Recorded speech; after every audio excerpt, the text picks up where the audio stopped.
Hello friend, मैं हूं अभिषेक मौर्य और आप देख रहे हैं कॉग्निटिव लर्निंग क्लासेज।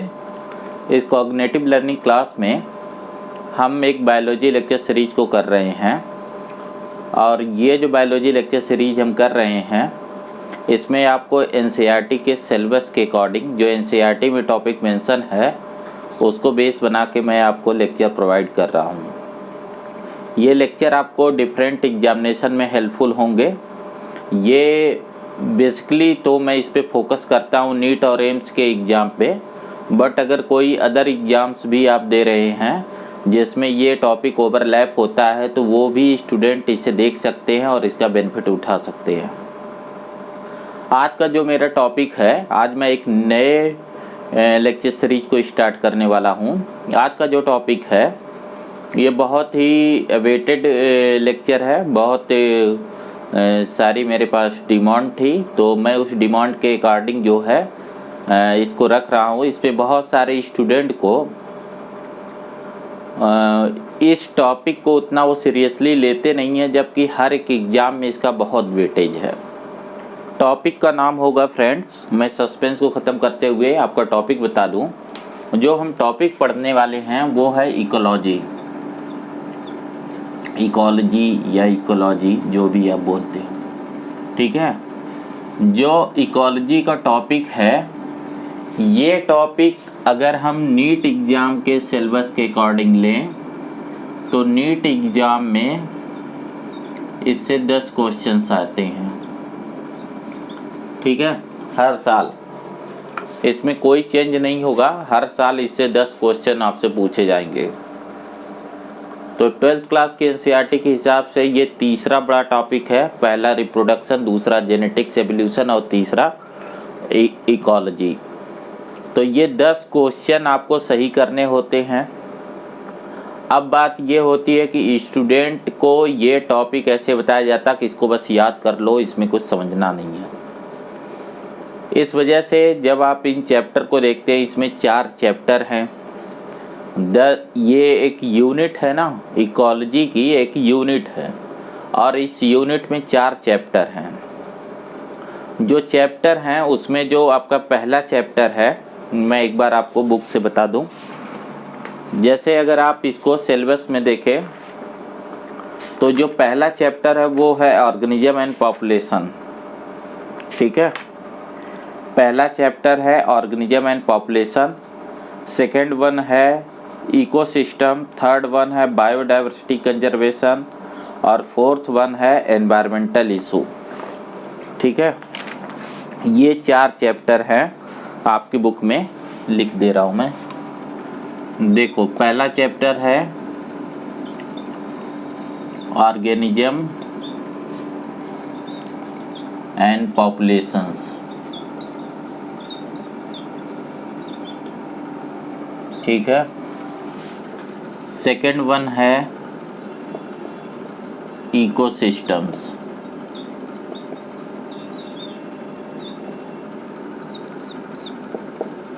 थर्ड है बायोडाइवर्सिटी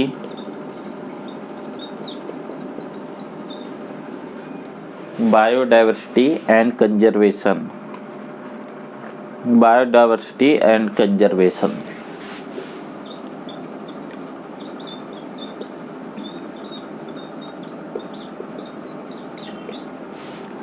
फोर्थ वन है एनवायरमेंटल इशू,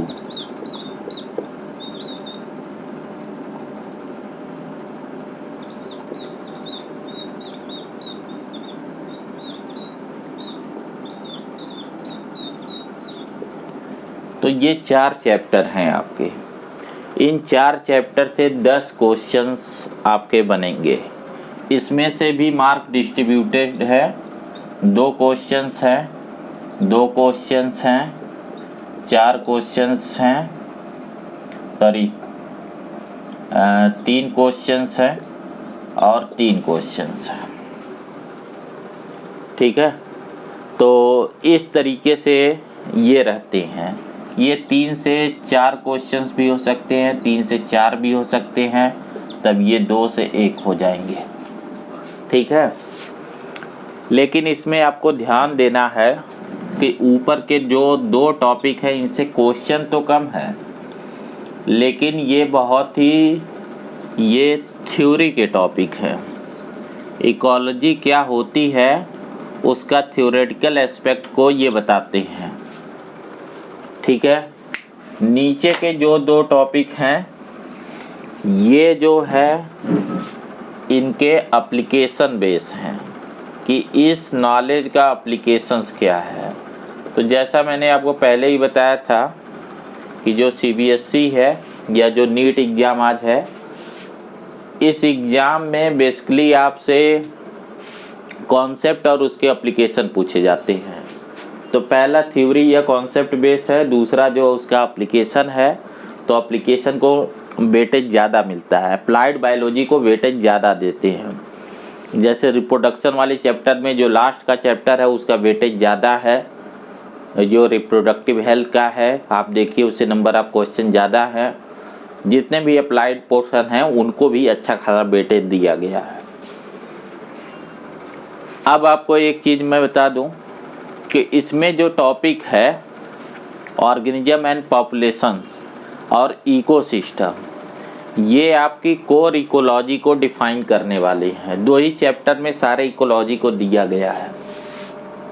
ठीक है, अब यहाँ पे कई सारे मिथ और डाउट हैं, वो मैं थोड़ा क्लियर कर दूं।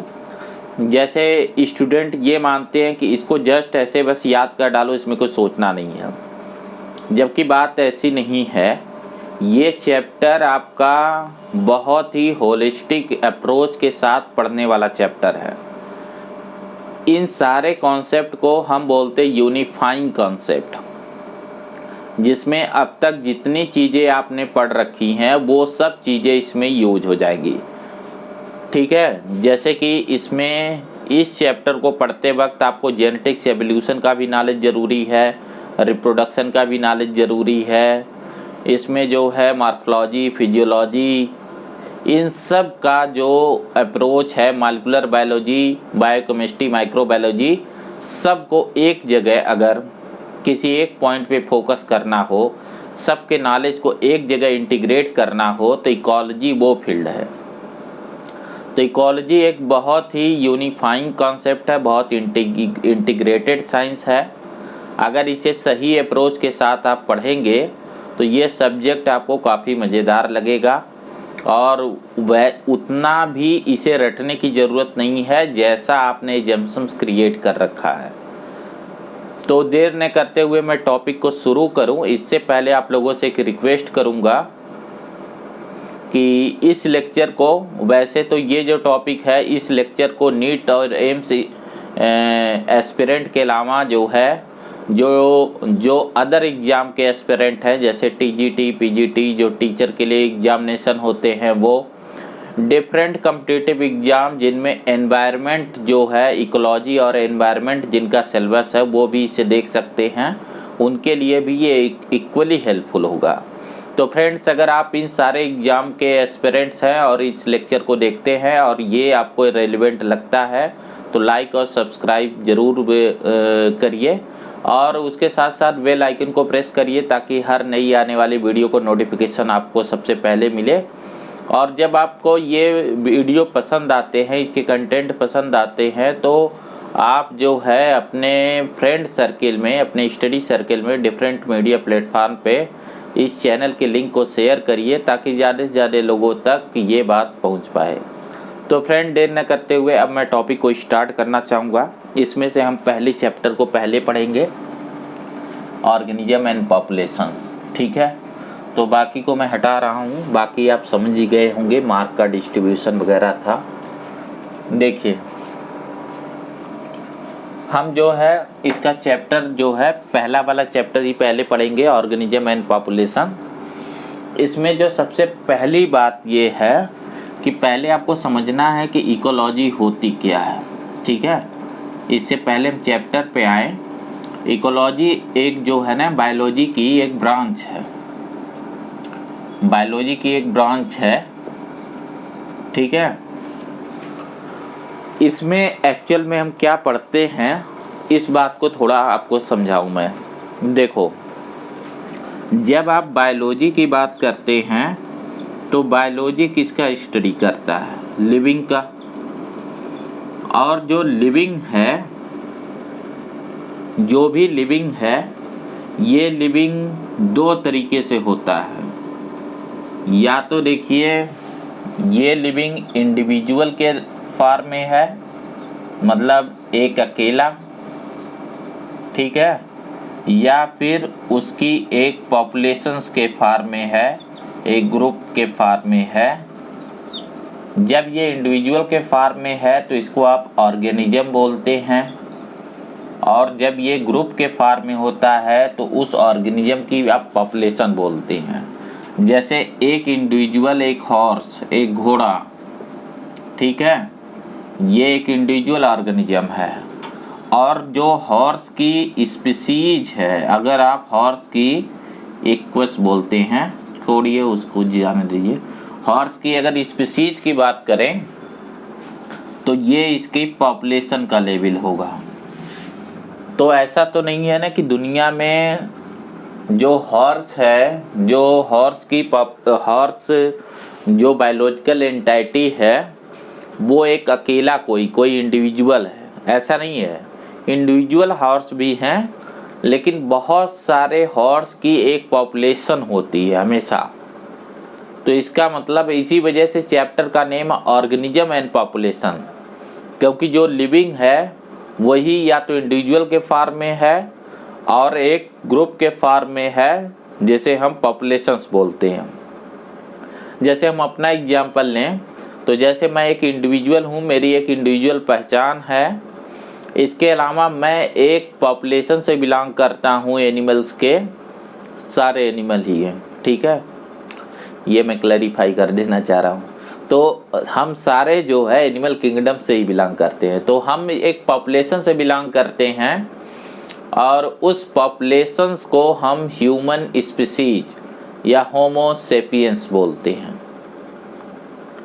तो इसका मतलब है कि चाहे हॉर्स की पॉपुलेशन हो, चाहे ह्यूमन की पॉपुलेशन हो, चाहे मंकी की पॉपुलेशन हो, चाहे किसी प्लांट की पॉपुलेशन हो, इवन मैंने जनरलाइज लिखा है, इसे जनरलाइज करके लिखा है कि बायोलॉजी में कोई भी लिविंग इंडिविजुअल या पॉपुलेशन के फॉर्म में होगा तो इसे आप ऑर्गेनिज्म या उसकी पॉपुलेशन के फॉर्म में हम इसको कंसीडर करते हैं।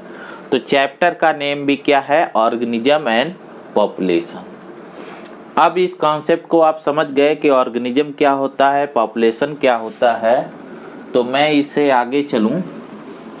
देखो, अब जो कोई भी ऑर्गेनिज्म या पॉपुलेशन होता है, जैसे मान लो मैं ऑर्गेनिज्म को ले रहा हूं कि ये कोई ऑर्गेनिज्म है, तो ये जो ऑर्गेनिज्म पर्टिकुलर है ना, ये ऑर्गेनिज्म हमेशा एनवायरनमेंट से सराउंडेड होता है। एनवायरनमेंट भी आपका एक टॉपिक है, ठीक है, एनवायरनमेंट भी आपका एक टॉपिक है, क्योंकि आपको लास्ट वन चैप्टर क्या है? Environmental issue. तो एनवायरनमेंट क्या है उस कॉन्सेप्ट को आपको समझा दूं। जैसे ये ऑर्गेनिज्म की बॉडी है, ठीक है, अगर ये ऑर्गेनिज्म की बॉडी है तो इसके बॉडी से लेके इनफाइनाइट तक जो भी चीज़ें हैं ये सब एनवायरनमेंट में है। इस एनवायरनमेंट के दो कंपोनेंट होते हैं, एक होता है एबायोटिक कंपोनेंट और दूसरा होता है बायोटिक कंपोनेंट, ठीक है। जब इसके एबायोटिक कंपोनेंट को आप लेंगे, जब हम एनवायरनमेंट के एबायोटिक कंपोनेंट को लेते हैं, एबायोटिक तो आप समझ ही गए होंगे, नॉन लिविंग, तो इसमें हमारी प्लेनेट अर्थ पे 3 कंपोनेंट हैं। एक गैसियस फॉर्म है जो किसी भी ऑर्गेनिज्म के बॉडी को सराउंड करता है, एटमॉस्फेयर, लिथोस्फीयर, ठीक है, और हाइड्रोस्फीयर, ठीक है। 3 तरीके से, ये एक तरीके से देखो तो ये सॉलिड लिक्विड गैस भी है, ठीक है। जो मैटर सराउंड करता है किसी लिविंग ऑर्गेनिज्म को वो इस तरीके से एनवायरनमेंट के ये जो है नॉन लिविंग कंपोनेंट ये बनाते हैं, एटमॉस्फेयर, लिथोस्फीयर और हाइड्रोस्फीयर। अब इसका जो लिविंग कंपोनेंट होता है उसमें क्या होता है, लिविंग कंपोनेंट में या बायोटिक कंपोनेंट में दूसरे ऑर्गेनिज्म होते हैं, दूसरे ऑर्गेनिज्म की वो दूसरी पॉपुलेशन होंगी, ऑर्गेनिज्म एक सिंगल ना होके दूसरे ऑर्गेनिज्म की पॉपुलेशन होगी, जैसे मैं इसे ऑर्गेनिज्म 2 लिख रहा हूँ, ठीक है।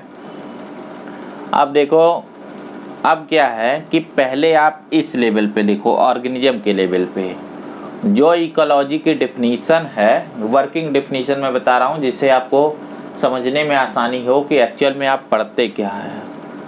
इसमें हम बोलते हैं कि इकोलॉजी जो स्टडी करती है, जो कि साइंस की एक ब्रांच है, बायोलॉजी की एक ब्रांच है, ये क्या स्टडी करती है, इसमें हम क्या पढ़ते हैं, तो इसमें हम पढ़ते हैं इंटरेक्शन, ठीक है।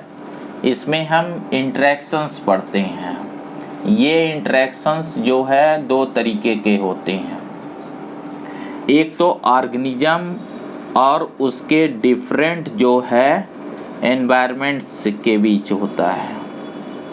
एनवायरनमेंट के ये नॉन लिविंग कंपोनेंट है ना, इनसे क्या ये इंटरेक्शन करेगा, इसका मतलब है कि एटमॉस्फेयर इस लिविंग ऑर्गेनिज्म पे क्या असर डाल रहा है और ऑर्गेनिज्म एटमॉस्फेयर पे क्या असर डाल रहा है, ऐसे ही लिथोस्फीयर इस पे क्या असर डाल रहा है और ये लिथोस्फीयर पे क्या असर डाल रहा है, ऐसे ही हाइड्रोस्फीयर इस पे क्या असर डाल रहा है और हाइड्रोस्फीयर इस पे क्या असर डाल रहा है।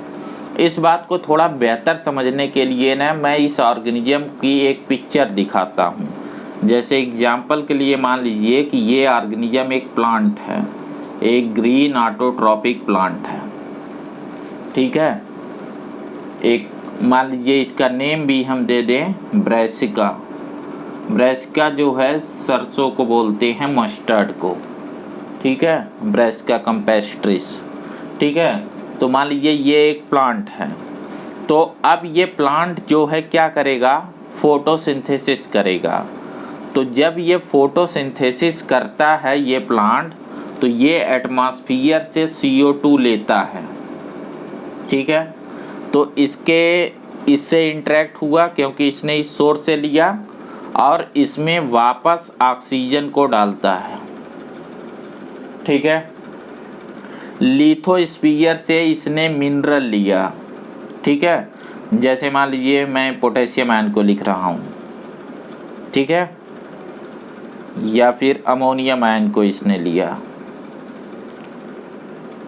ठीक है। ये लिथोस्फीयर से मिनरल को लिया, हाइड्रोस्फीयर से ये पानी को लिया,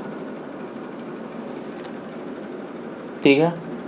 और हाइड्रोस्फीयर में पानी डालता भी है ट्रांसपायरेशन के फॉर्म में, ये वापस हाइड्रोस्फीयर में पानी डालता है क्योंकि ट्रांसपायरेशन में वाटर वेपर निकलती हैं, वेपर कंडेंस होती हैं और हाइड्रोस्फीयर का पार्ट बन जाती हैं। इसी तरीके से जो मिनरल लिया है, जब इसका ये प्लांट डेड हो जाएगा, इसका डिग्रेडेशन हो जाएगा, तो मिनरल वापस लिथोस्फीयर में मिल जाएगा, ठीक है। देखिए ये रिएक्शन क्विक होती है, डेली बेसिस पे ये लेता देता है, लेकिन ये रिएक्शन थोड़ी स्लो होती हैं। जैसे लिथोस्फीयर में कोई चीज़ ऐड और सबस्ट्रैट बहुत लॉन्ग टर्म में होती है, लेकिन एक्चुअल में समरी यही है कि ऑर्गेनिज्म अपने एनवायरनमेंट के तीनों कंपोनेंट से इंटरेक्ट करता है। इसके अलावा ये तो मैटर हो गया, मैटर के अलावा हमारी अर्थ पे सन एक सोर्स ऑफ एनर्जी है, तो सन से हमें वो सारी एनर्जी मिलती है जिससे जो है सारा लिविंग वर्ल्ड चलता है। तो सन से भी ये इंटरेक्ट करता है, सनलाइट ये ले रहा है और सनलाइट जो एनर्जी को ये कन्वर्ट करता है फोटोसिंथेसिस में, जो आप 11th में पढ़ चुके हैं। मेरे कहने का मतलब कि जो इंटरेक्शन की हम बात कर रहे थे वो आप समझ गए कि कैसे ऑर्गेनिज्म के लेवल पे ये अपने एनवायरनमेंट में ये सन सनलाइट भी है, इन सब से ये कैसे इन्फ्लुएंस होता है, कैसे ये इनसे इंटरेक्ट करता है। ठीक है, तो ऑर्गेनिज्म के लेवल पे जब आप इकोलॉजी को पढ़ेंगे तो बेसिकली ये एनवायरनमेंट और इसके इंटरेक्शंस को ही हम ऑर्गेनिज्म लेवल पे इकोलॉजी बोलते हैं, कि जब ऑर्गेनिज्म लेवल पे ये एनवायरनमेंट से इंटरेक्ट करे।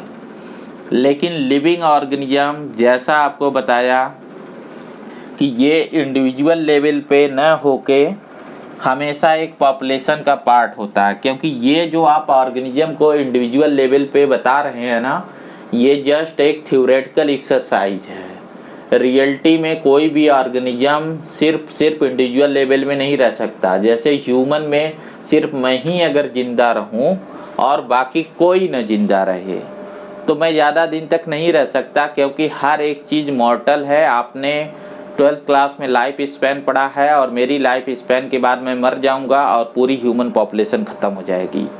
इसलिए ज़रूरी है कि ह्यूमन पॉपुलेशन कंटिन्यूटी में रहे, तो मेरी एक पॉपुलेशन ज़िंदा रहनी चाहिए। अब पॉपुलेशन के जितने मेंबर हैं उन मेंबर के बीच इस तरीके से इंटरेक्शन होते हैं। ये ज़रूरी नहीं है कि एक ही स्पीसीज की पॉपुलेशन हो। यहाँ मैं दो अलग स्पीसीज के पॉपुलेशन की इंटरेक्शन की बात कर रहा हूँ। जैसे ये प्लांट है और जैसे ये हर्बीवोर्स है। ठीक है, ये कोई हर्बीवोर्स है, तो इनके बीच इंटरेक्शन होते रहते हैं। कौन से इंटरेक्शन आप जान रहे हैं कि प्लांट को ये ग्रेज करता है, ये घास खाने वाला हर्बीवोर्स है, तो यहाँ प्रेडेटर प्रे का रिलेशनशिप है। तो इकोलॉजी में जो हमें पढ़ना है वो एक्चुअल में इंटरेक्शंस को पढ़ना है। ये इंटरेक्शन कैसे हुए between organism and environment and between organism and organism, यानी कि ऑर्गेनिज्म और पॉपुलेशन। तो इसको लिविंग इंटरेक्शंस बोलते हैं और इनको नॉन लिविंग इंटरेक्शंस बोलते हैं। और इन दोनों की जो स्टडी होती है वही काम किस में किया जाता है, इकोलॉजी में। तो इकोलॉजी का डेफिनेशंस क्या हुआ कि इसमें हम इंटरेक्शंस को पढ़ते हैं ऑर्गेनिज्म और उसके एनवायरनमेंट के बीच, और जो है ऑर्गेनिज्म और दूसरे ऑर्गेनिज्म के बीच, क्योंकि कोई भी ऑर्गेनिज्म अकेला नहीं है। ये डेफिनेशन आपके बुक में भी लिखी गई है, बस थोड़ा वर्ड और लैंग्वेज सोफिस्टिकेटेड होंगे। आपको वो ज़रूर आना चाहिए, क्योंकि जो आपका क्वेश्चंस बनेगा ना वो टेक्स्ट बुक से बनेगा, वो मेरे या किसी के लेक्चर से नहीं बनेगा। जैसे देखो यहाँ मेंशन है पेज नंबर 220 पे ऊपर के पैराग्राफ में दूसरी लाइन ही है, इकोलॉजी इज बेसिकली कंसर्न यहाँ आपको मेंशन है, ecology is the subject which study the interaction among the organism